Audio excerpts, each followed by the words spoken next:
छोटा नागपुर के अंग्रेजों के खिलाफ क्रांति का शंखनाद करने वाले स्वतंत्रता सेनानियों की जब भी चर्चा होती है तो सबसे पहला नाम बिरसा मुंडा का लिया जाता है।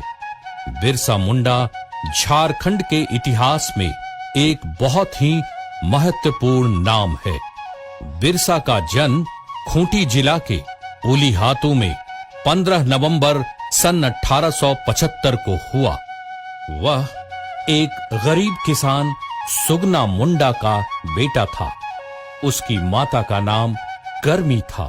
बिरसा मुंडा ने शादी नहीं की, बाकी सभी भाई बहनों की शादी हो चुकी थी।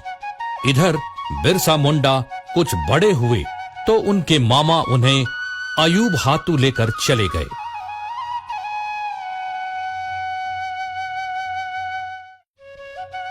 नाना के घर में उसकी मौसी जौनी उसे बहुत प्यार करती थी। यहां तक कि जब उसकी शादी हुई तो बिरसा को अपने ससुराल खंटगा गांव लेकर आ गई। इन्हीं दिनों बिरसा एक ईसाई धर्म प्रचारक के संसर्ग में आ गए। अयूब हातू में मामा ने सलगा के स्कूल में दाखिला दिला दिया। वहां के एक शिक्षक बच्चों में काफी रुचि लेते थे और पढ़ाई के साथ साथ धार्मिक और शारीरिक शिक्षा भी देते थे। बिरसा ने चाईबासा मिशन स्कूल से उच्च प्राथमिक शिक्षा हासिल की थी। एक बार फादर नोतरोत ने ईश्वर के राज्य सिद्धांत पर जोर देते हुए कहा, जो भी ईसाई बने रहेंगे उनकी जमीन वापस कर दी जाएगी। इस बात से बिरसा के साथ साथ और भी लोगों को काफी धक्का लगा। 1886-87 में मिशनरियों से सरदारों का संबंध टूट गया। मिशनरियों ने सरदारों को धोखेबाज कहना शुरू कर दिया। बिरसा ने इस बात को लेकर विद्रोह कर दिया, जिसका परिणाम यह हुआ कि बिरसा को स्कूल से निकाल दिया गया।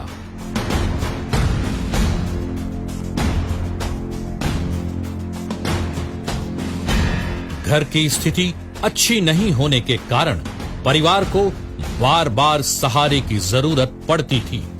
कभी चकदल तो कभी उलीहातू। परंतु बिरसा अपने को उन लोगों से अलग कर नौकरी की खोज में कंदेर गांव गए और वहीं नौकरी कर ली। फिर बाद में गौड़बेड़ा में एक बुनकर परिवार में नौकरी की।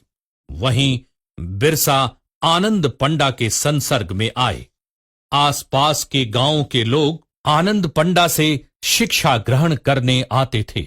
बिरसा उनके खेतों में काम करते, फिर शाम को उनके साथ भजन कीर्तन किया करते, प्रवचन सुनते, महाभारत और रामायण में वर्णित अर्जुन, राम, कृष्ण और भीम आदि की कथा सुनते, जिसका उनके व्यक्तिगत जीवन में बहुत गहरा प्रभाव पड़ा।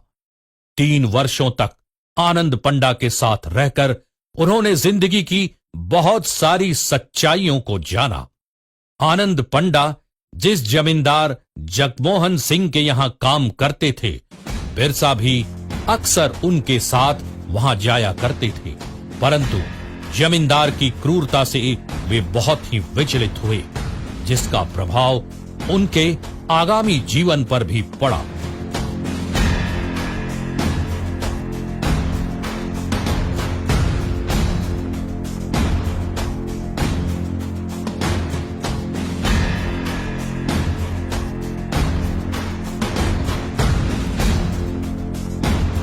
आनंद पंडा बिरसा की कर्तव्यनिष्ठा, कठोर परिश्रम, सच्चाई और ईमानदारी से बहुत प्रसन्न थे। यही कारण था कि उन्होंने बिरसा को कुछ मंत्र भी सिखाए ताकि वे अपनी जनजातियों के दुख को कुछ कम कर सके। उन्हें कुछ पारंपरिक औषधियों के बारे में भी ज्ञान दिया, जिसका लाभ बिरसा को इतना मिला कि वे बहुत ही चर्चित हो गए। समय निकालकर बिरसा शिकार खेलने भी चले जाते थे। वे अच्छे निशानेबाज के साथ एक अच्छे बांसुरी वादक भी थे। उनके महान बनने की भविष्यवाणी उनके शैशव काल में ही एक वृद्धा ने की थी।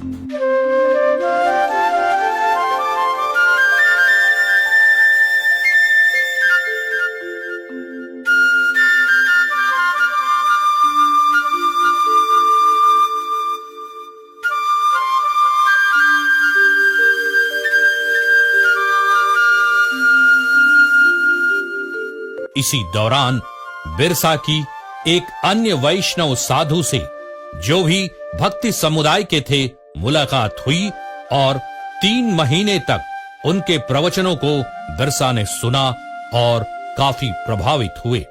उन्होंने मिशन धर्म का पूर्णतः त्याग कर वैष्णव धर्म को ही अपनाया। बिरसा गांव के लोगों की सेवा करने लगे।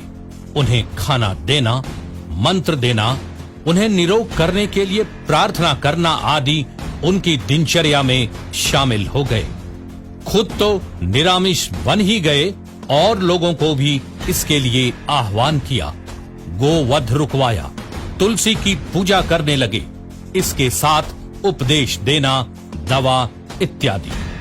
सिंह बोंगा यानी ईश्वर एक है, सिर्फ उन्हीं की पूजा होनी चाहिए। बोंगा को मत मानो, भूत प्रेतों को मत मानो, किसी भी पूजा में बलि मत दो, हिंसा बंद करो, शराब मत पियो, मांस मछली से परहेज रखो, सादा रहो, तुलसी की पूजा करो, झूठ मत बोलो आदि उपदेशों के साथ उन्होंने अपनी धर्म प्रणाली बनाई, जो बिरसईत पंथ यानी बिरसा का धर्म के नाम से स्थापित हुआ। एक बात और सामने आती है, जब बिरसा ने एक स्वप्न देखा और उसकी चर्चा वीर सिंह मुंडा नामक व्यक्ति से उन्होंने की थी।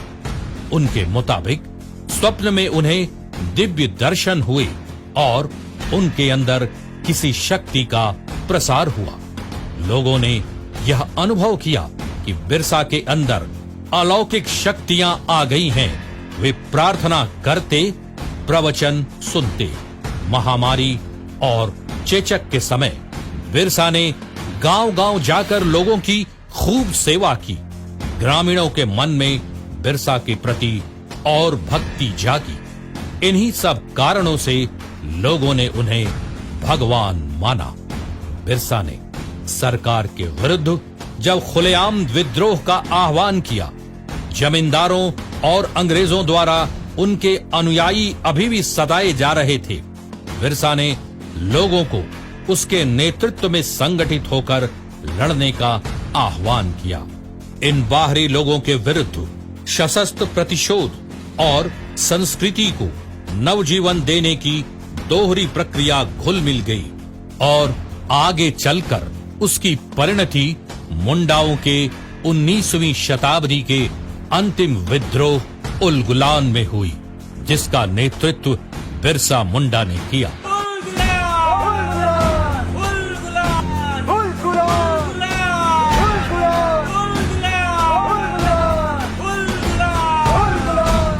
बिरसा और उनके अनुयायियों की गतिविधियों से अंग्रेज बौखला गए थे।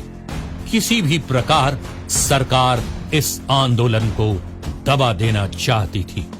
मियर्स, जो रांची के जिला आरक्षी अधीक्षक थे, 24 अगस्त 1895 को स्वयं बिरसा के गांव चलकर गए और बिरसा को सोए हुए में गिरफ्तार कर रांची लाए, जहां बिरसा को रांची जेल में रखा गया। रांची आयुक्त के अदालत में नवंबर 1895 को बिरसा और उसके 15 सहयोगियों को सजा सुनाई गई। बिरसा को 2 वर्षों की कड़ी सजा एवं 50 रुपए जुर्माना भी किया गया। पैसा नहीं अदा करने पर 6 महीने की और सजा काटने का आदेश दिया गया।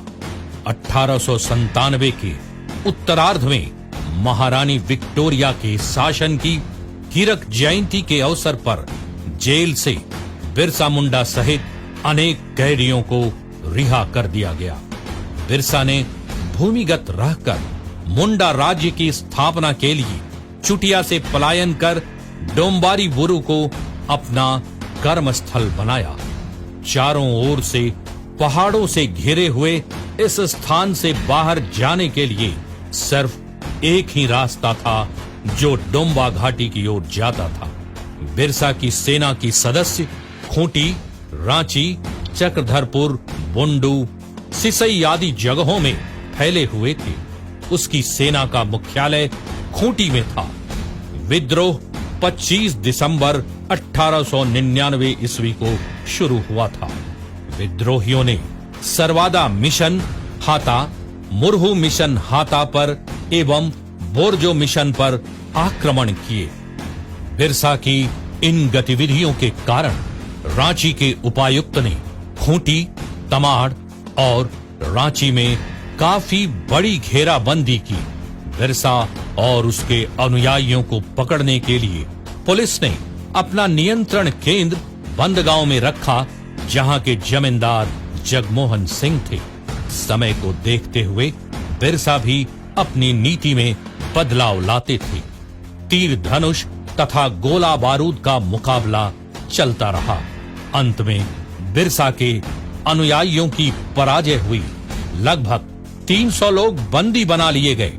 वस्तुतः सैल रकब कांड के बाद आंदोलन में बिखराव शुरू हो गया, किंतु बिरसा मुंडा को पकड़ा नहीं जा सका। बिरसा चक्रधरपुर के जंगल में जा छिपे।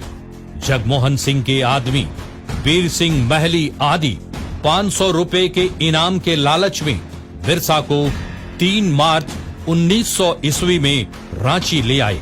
यह उनके जीवन की अंतिम यात्रा सिद्ध हुई। बिरसा को रांची जेल भेज दिया गया। रांची जेल के अपने प्रवास के दौरान ही बिरसा मुंडा की मृत्यु 9 जून 1900 ईस्वी को प्रातः 8 बजे हो गई। रिकॉर्ड के मुताबिक उनकी मृत्यु हैजा से हुई, किंतु माना जाता है कि उन्हें अंग्रेजों ने जहर देकर मार डाला। बिरसा मुंडा ने खूंटकटी अधिकार को मुंडाओं का जन्म सिद्ध अधिकार बताया था। हमेशा यह प्रचार करते रहे कि अबुआ राज एटे जाना, महारानी का राज समाप्त हुआ। आदिवासियों को खोए हुए अधिकारों को वापस दिलाने तथा शोषण से मुक्त कराने के लिए आज भी बिरसा को याद किया जाता है। आज भी आदिवासियों में नए युग की प्रेरणा पुंज माने जाते हैं। सरकार ने बिरसा जयंती झारखंड स्थापना दिवस के रूप में मनाकर उन्हें सम्मानित किया है। ऐसे वीर सपूत बार बार नहीं पैदा होते। हमें उन पर गर्व है। उनकी स्मृति को हर झारखंडी, हर भारतीय शत शत नमन करता है।